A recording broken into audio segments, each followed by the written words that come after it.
Una ventata di freschezza scuote dal basso la classe dirigente. È Centro Puddu. Centro Puddu nasce per caso una decina di anni fa. È un movimento politico, sociale, economico per lo sviluppo del Mezzogiorno meno un quarto. Un partito che unisce operai e imprenditori, sindacalisti e liberi professionisti, grandi industrie, artigiani, prosciutto e melone, marcellino, pane e vino. Questo è Centro Puddu, un gruppo di amici uniti nel nome della libertà, della pace, della mistificazione. In questi anni di buio e di tempesta, solo noi, con la forza dell'unione delle idee, dobbiamo rimboccarci le maniche e anche le maniche.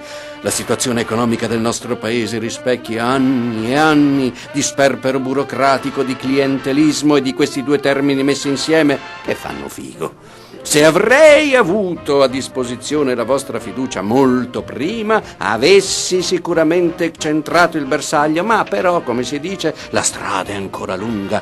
Proviamo a percorrerla insieme. Ho voluto smettere di essere solo una voce, ho voluto uscire fuori dal coro, mi sono detto cosa vorrei e mi sono risposto ecco.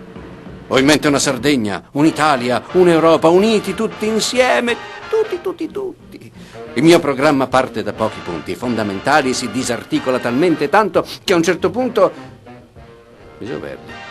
Ah, ecco, i punti fondamentali del programma del Centro Puddu sono: 1. Passaggio inaspettato da Repubblica a Monarchia. 2. Sostituzione dell'inno di Mameli con Uomini Soli dei Pooh.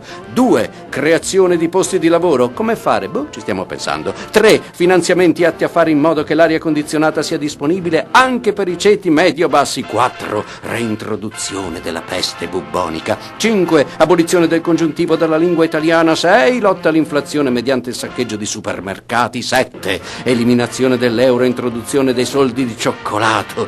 8. Legalizzazione dell'Aulin. 9. Correzione dei numeri dell'elenco dei punti del mio programma. 10. Eliminazione del Ministero degli Esteri. 11. 4 ore di traffico urbano gratuito.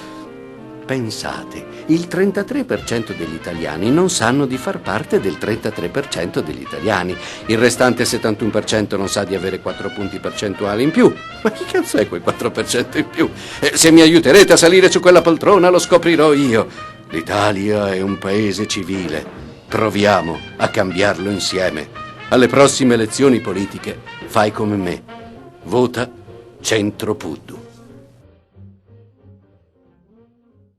Collegati al sito www.portoghesesclusi.net.